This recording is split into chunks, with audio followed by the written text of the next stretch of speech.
Elle l'embrassa pour lui souhaiter bonne nuit, et quelques minutes plus tard, la télévision annonça sa mort. Alors qui donc venait d'entrer dans leur chambre?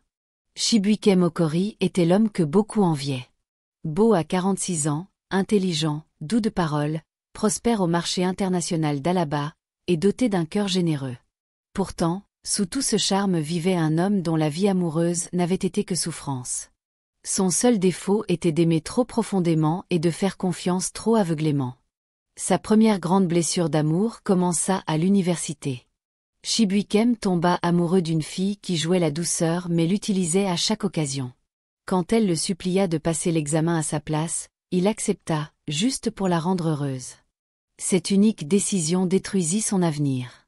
Il fut pris, renvoyé, humilié, et elle l'abandonna presque immédiatement. Aucune défense, aucune compassion, rien. Elle partit simplement, le laissant affronter seul les conséquences. Mais même après cette trahison, Chibuikem ne cessa pas d'être un homme bon. Il reconstruisit sa vie, se lança dans les affaires et renaquit de ses cendres. Avec le temps, il devint l'un des commerçants les plus respectés d'Alaba, connu pour son honnêteté et son travail acharné. Pourtant, en amour, son cœur tendre restait dangereusement ouvert. Des années plus tard, une autre femme entra dans sa vie, calme, respectueuse, douce de parole. Elle disait étudier les soins infirmiers et vouloir bâtir un avenir avec lui. Chibuikem la crut totalement. Il finança son départ à l'étranger, paya son loyer, ses frais de scolarité, sa nourriture, tout. Elle l'appelait « mon roi », « mon futur mari ». Il se raccrochait à ces mots comme à des promesses gravées dans la pierre. Jusqu'au jour où elle le brisa. Chibuikem découvrit qu'elle avait utilisé son argent non pour les études, mais pour faire venir à l'étranger son véritable amoureux, celui qu'elle avait toujours aimé. Elle le bloqua partout et le laissa presque sans rien sur son compte. Cette trahison cassa quelque chose en lui. Chibuikem se referma sur lui-même. Il cessa de rire, cessa de faire confiance, cessa de croire que quelque chose de bon pouvait encore lui arriver. Il devint une ombre silencieuse de l'homme joyeux qu'il avait été. La seule chose qui lui apportait la paix était la nature, les endroits calmes, les longues marches, les animaux, les vieux musées. Il commença à voyager seul, recherchant le silence plutôt que la compagnie. Sa vie lui semblait vide jusqu'au jour où, dans un moment d'épuisement et d'effondrement émotionnel, il décida de visiter l'endroit dont il avait toujours entendu parler, le ranch d'élevage d'Obudu. Il y alla simplement pour se vider la tête, simplement pour fuir. Mais le destin en avait décidé autrement. À son arrivée, il s'assit sur un banc de bois, respirant le calme, essayant d'oublier les blessures que la vie avait creusées en lui. C'est alors qu'il la remarqua. Une femme belle et sereine se tenait un peu plus loin, contemplant les montagnes avec une expression qu'il reconnut immédiatement. Quelqu'un qui portait une lourde peine silencieuse dans l'âme. Elle avait une posture douce, des yeux tendres, et une présence étrangement réconfortante. Quand leurs regards se croisèrent, elle lui offrit un petit sourire chaleureux qui le désarma. Elle s'approcha et le salua. Sa voix était douce, musicale, paisible. Elle se présenta simplement comme Ignobon, sans donner trop de détails sur qui elle était ni d'où elle venait. Leur rencontre sembla naturelle, presque comme deux voyageurs solitaires qui se croisent au moment parfait. Ils se mirent à parler, d'abord légèrement, puis profondément. La conversation coula sans effort, comme si leur cœur l'attendait depuis toujours. Ils parlèrent de la vie, des déceptions, de la guérison, de la quête silencieuse de paix. Ignobon écoutait avec une attention rare. Elle ne le pressait pas, ne le jugeait pas, elle écoutait simplement. Le genre d'écoute qui fait qu'un homme se sent vraiment vu. Chibuikem se surprit à s'ouvrir sur ses blessures d'amour, sa solitude, les cicatrices émotionnelles qu'il portait. Ignobon répondait avec des mots doux et réfléchis qui le soulageaient plus qu'il ne l'aurait cru. Elle semblait comprendre la douleur d'une manière que la plupart des gens ne comprenaient pas. Il y avait chez elle quelque chose d'apaisant, mais aussi quelque chose de mystérieusement étrange. Ses mains étaient froides quand ils se serrèrent la main, plus froides que la brise du soir. Ses yeux portaient des histoires qu'elle ne racontait pas. Sa présence semblait familière, presque spirituelle. Mais Chibuikem ne chercha pas à trop analyser. Pour la première fois depuis longtemps, il ressentait une étincelle de réconfort auprès de quelqu'un. Quand le ciel s'assombrit et que le brouillard s'épaissit, Ils continuèrent à parler comme deux vieilles âmes qui se retrouvaient après des années. Avant de partir, elle lui dit doucement, « Certaines rencontres n'arrivent pas par hasard. » Ces mots restèrent gravés en lui longtemps après qu'elle eut disparu dans le brouillard du soir. Shibuikem ignorait que la femme qu'il venait de rencontrer, si chaleureuse, si calme, si compréhensive, n'était pas seulement mystérieuse, mais vivait un temps emprunté depuis un autre monde, et que cette rencontre, qui semblait si naturelle et réconfortante, était le début d'une histoire d'amour enveloppée de surnaturel. Le lien entre Shibuikem et Inyobon grandit rapidement après leur première rencontre à Obudu. Ce qui avait commencé par de simples messages devint bientôt de longues conversations chaleureuses qui s'étiraient tard dans la nuit. Pour la première fois depuis des années, Shibuikem sentit renaître en lui une douce joie.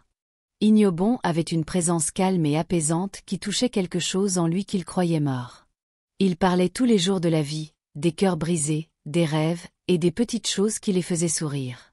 Shibuikem, qui gardait autrefois sa douleur enfermée, se surprit à s'ouvrir avec facilité. Inyobon écoutait comme personne ne l'avait jamais écouté. Elle n'interrompait pas, ne jugeait pas. Elle comprenait, tout simplement, et cela fit grandir leur connexion plus vite qu'aucun d'eux ne l'aurait imaginé. Quelques semaines plus tard, ils décidèrent qu'elle viendrait le voir à Lagos. La conversation fut anodine. « Si tu es libre, tu pourrais peut-être venir ce week-end, » dit doucement Shibuikem. « Je viendrai, » murmura-t-elle. « J'ai envie de te revoir. » Il l'attendait le lendemain, mais quelque chose d'inquiétant se produisit. Moins d'une heure après cette conversation, Shibuikem sortit de chez lui et se figea. Inyobon était déjà là, devant son portail. Elle se tenait tranquille avec son petit sac, l'air calme et posé, comme si elle l'attendait depuis un moment. « Inyobon » balbutia-t-il. « Comment es-tu arrivé si vite ?» Elle sourit doucement. « J'étais déjà dans le coin. » Cela n'avait aucun sens, mais son esprit, assoiffé d'amour, trouva rapidement une explication. Peut-être qu'elle était déjà en route pour Lagos. Peut-être voulait-elle lui faire une surprise. Tout était possible, se dit-il. Mais au fond de lui, quelque chose de froid effleura ses pensées.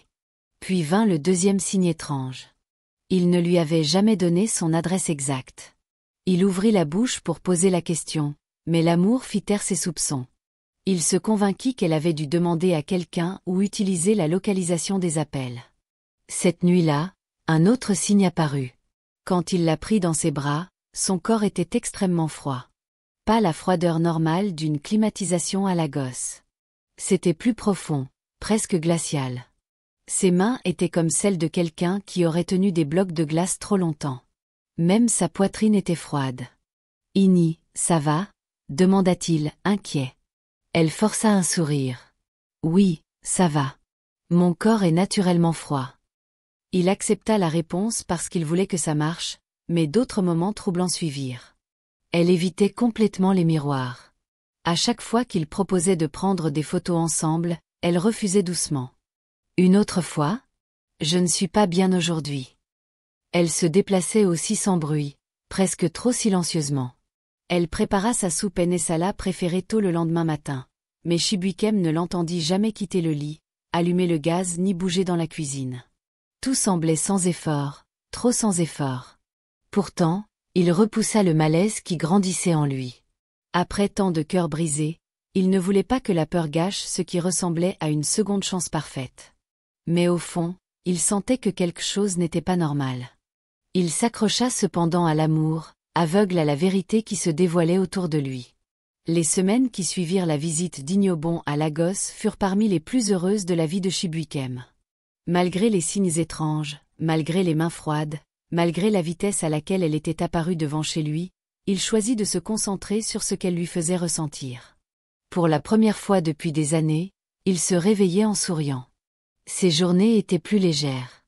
Ses nuits étaient paisibles.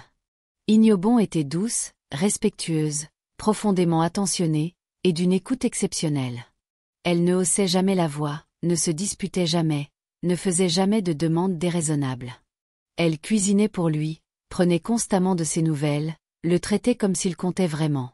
Après toutes les blessures qu'il avait subies, cette présence douce semblait céleste. Mais le ciel cache parfois l'étrange.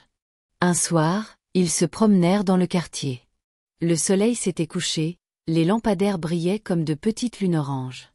Ils marchaient lentement, parlant de tout et de rien. « Chibuik, dit-elle, la voix faible, est-ce que tu as parfois l'impression que la vie te donne une seconde chance ?»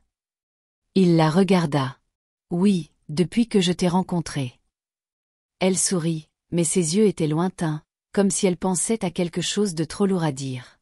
Le lendemain, Chibuikem reçut un message d'elle, « Mon père veut te rencontrer. » Son cœur bondit.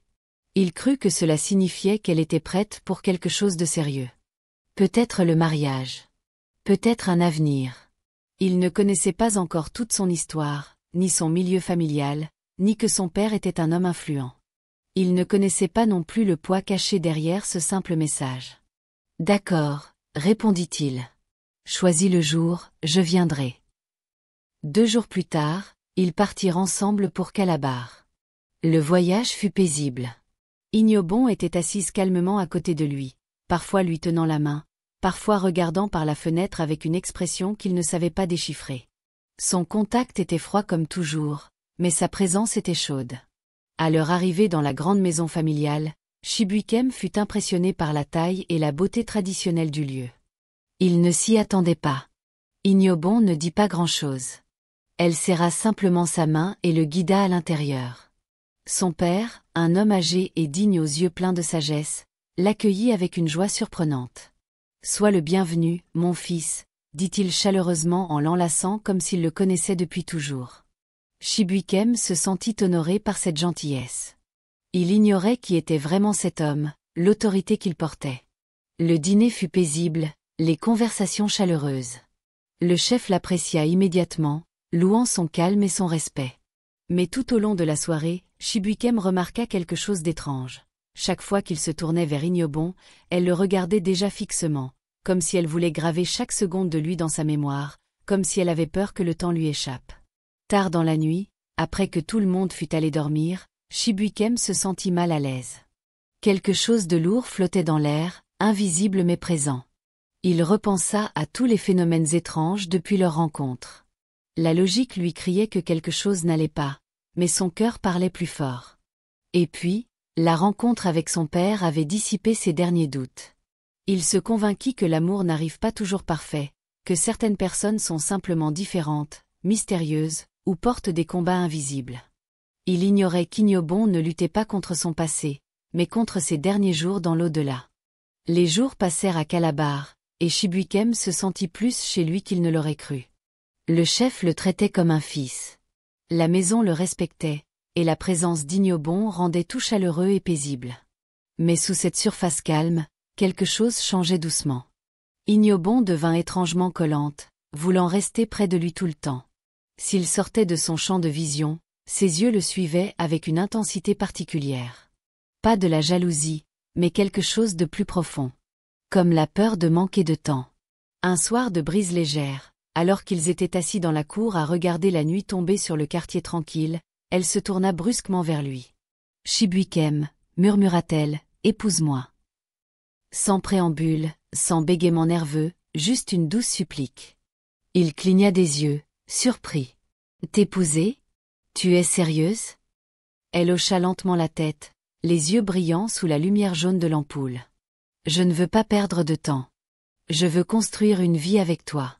Tu es le premier homme qui m'ait jamais fait me sentir en sécurité. » Sa voix trembla sur le dernier mot. Le cœur de Chibuikem se réchauffa. Après tout ce qu'il avait souffert, trahison, humiliation, cœur brisé, cela ressemblait à une guérison. À une réponse de Dieu à ses larmes. Il prit ses mains. Elles étaient froides comme toujours, mais ce soir-là encore plus froides. « Oui, » dit-il doucement. « Je t'épouserai. » Le sourire qui illumina son visage était magnifique, mais portait une tristesse étrange, comme celui d'une femme qui vient d'obtenir son dernier vœu. Le chef fut fou de joie quand ils le lui annoncèrent. Il frappa dans ses mains avec excitation et serra Chibuikem dans ses bras. « Mon fils !» s'exclama-t-il. « Dieu t'a envoyé dans cette famille. Je bénis cette union de tout mon cœur. » Les préparatifs commencèrent immédiatement. Ce fut un mariage traditionnel simple dans la maison familiale. Peu d'invités, seulement quelques parents et voisins. L'ambiance était paisible, quoique étrangement fraîche pour un après-midi chaud de Calabar. Le plateau de noix de cola trembla légèrement dans les mains de l'ancien qui le présentait, comme effleuré par une brise que personne ne sentait. Mais Chibuikem ne vit rien d'étrange. Il ne voyait qu'Ignobon rayonnante dans sa dentelle blanche, qui le regardait comme s'il était son univers entier. La façon dont elle tenait sa main semblait urgente, presque désespérée. Pendant la cérémonie du vin de palme, elle se pencha vers lui et murmura « Merci de m'avoir choisi ». Sa voix se brisa d'émotion. Il sourit. « Bien sûr que je t'ai choisi. Je t'aime. » Ses yeux s'adoucirent d'un soulagement trop profond pour une mariée ordinaire. Quand ils dansèrent, Chibuikem remarqua que ses pieds touchaient à peine le sol. On aurait dit qu'elle ne marchait pas vraiment sur la terre. Mais la musique, la fête, la joie ambiante noyèrent ses pensées. Pas de pensée négative, se dit-il en silence. C'est mon bonheur. Je le mérite. Après la cérémonie, le chef les réunit dans la maison. Il remercia Dieu d'avoir amené un homme bon dans la vie de sa fille et bénit le mariage les larmes aux yeux. Puis il fit quelque chose d'encore plus grand. Il remit à Chibuikem des documents, des terres, des propriétés, l'accès à d'importants comptes bancaires. « Je veux que ma fille et son mari soient à l'abri, » dit-il. « Tout ce qui est à moi est désormais à vous deux. » C'était écrasant. Chibuikem ne se sentait pas digne. Mais le chef insista.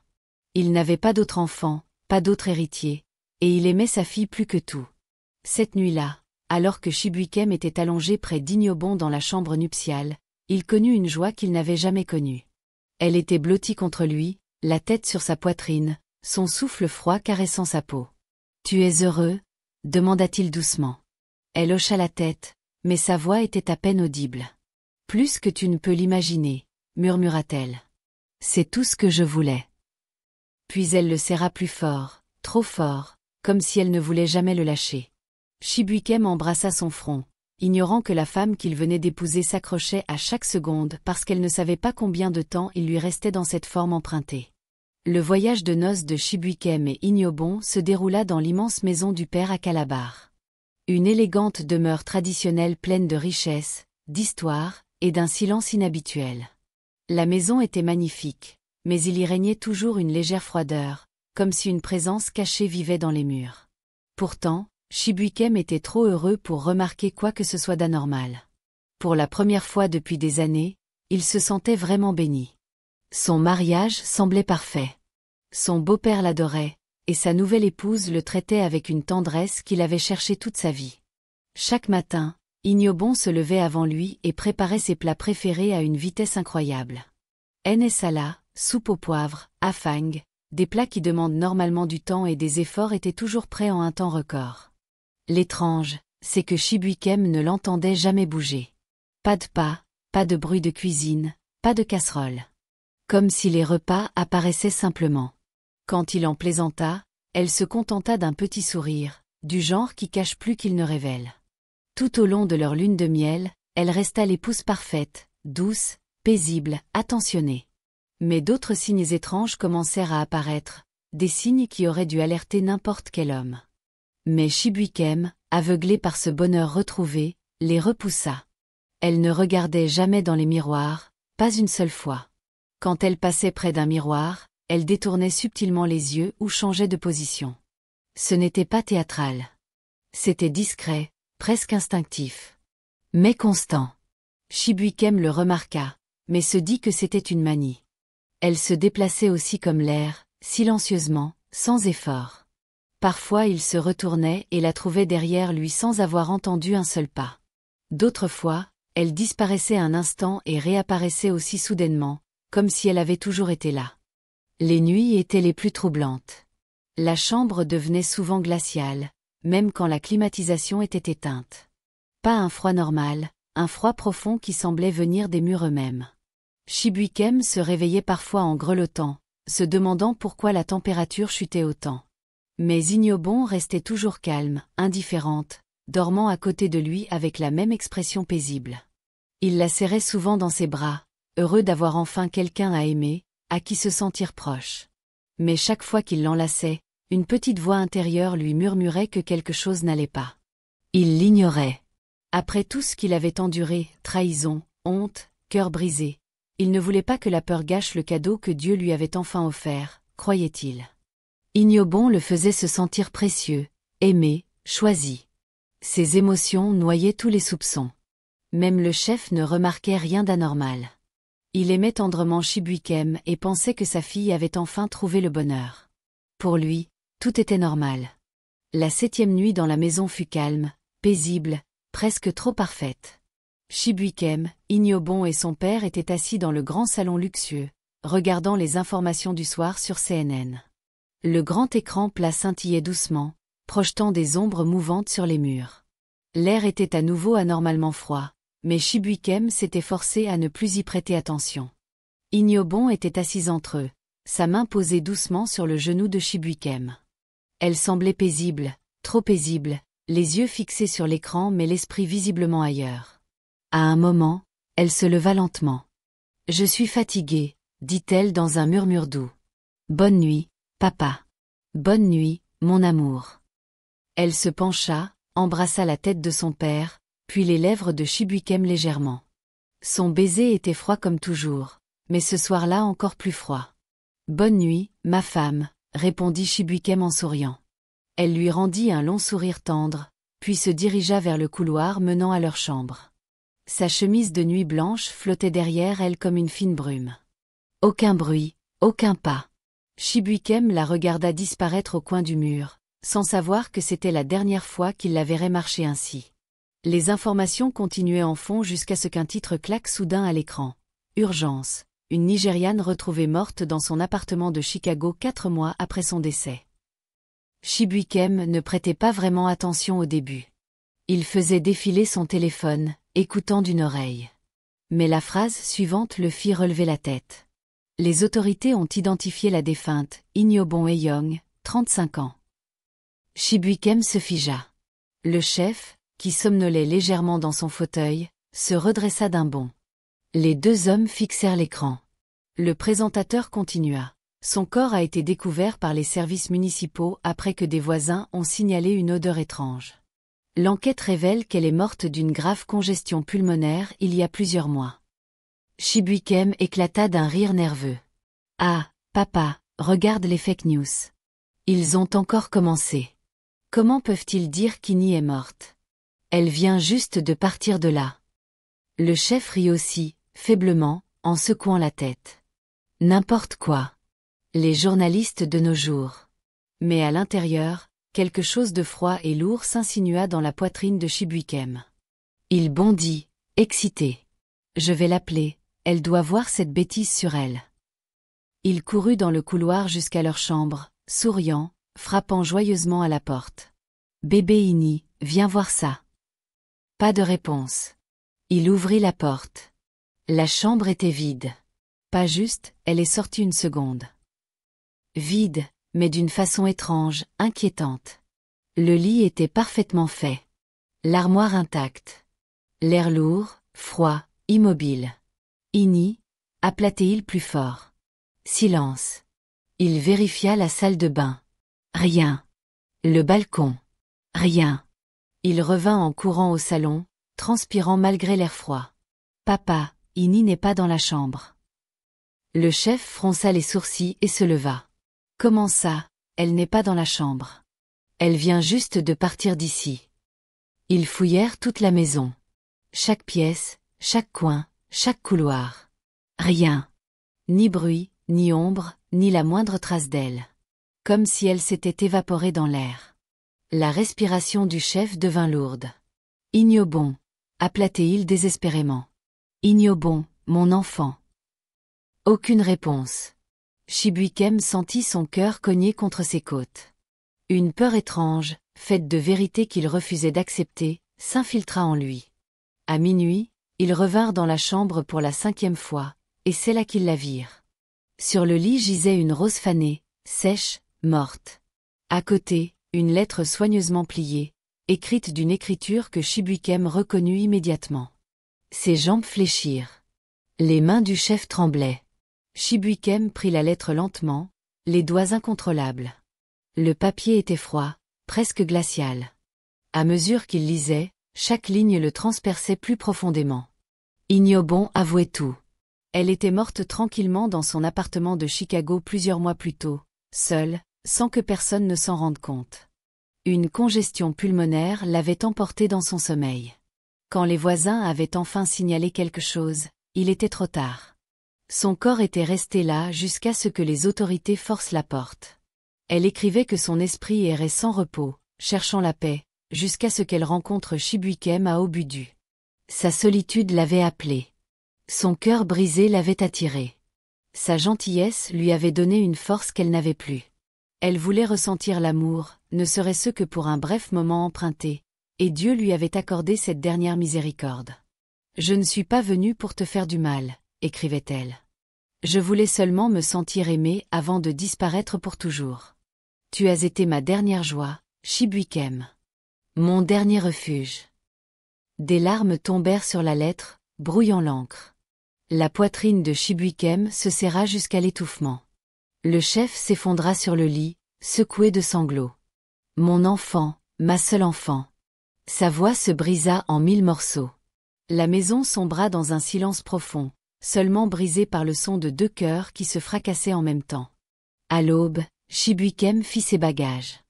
Il ne pouvait pas rester dans une maison remplie de souvenirs d'une femme qui avait existé entre la vie et la mort. Il se sentait coupable, perdu, le cœur brisé, vide d'une façon que les mots ne pouvaient décrire. Mais quand il arriva au salon, le chef l'appela. Les yeux gonflés, les mains tremblantes, il dit « Ma fille t'a amené jusqu'à moi. Tu as été son bonheur, la seule chose à laquelle elle s'est accrochée avant de partir. Si elle t'a choisi, alors tu es mon fils. Tu es tout ce qu'il me reste. Je veux que tu aies tout ce que je possède, dit-il fermement. Toutes mes propriétés, mes affaires, mes terres, tout. Ma lignée s'arrête avec elle. Que mon héritage continue à travers toi. » Le vieil homme s'effondra à nouveau, s'appuyant sur l'épaule de Chibuikem comme si son monde entier s'était écroulé. Cette nuit-là, après que le chef se fut endormi, Chibuikem marcha lentement dans la grande maison. Une brise froide effleura sa peau. Et pendant une fraction de seconde, il sentit une présence familière derrière lui. Il ne se retourna pas. Il ne parla pas. Il murmura simplement « Ignobon, merci ». Un vent doux et froid l'enveloppa tendrement, puis s'évanouit. Et ainsi, la mariée fantôme de Chibuikem disparut. Mais son amour et son dernier cadeau vécurent dans le cœur de l'homme qu'elle avait choisi. Toutes les âmes qui entrent dans votre vie n'arrivent pas avec des pas.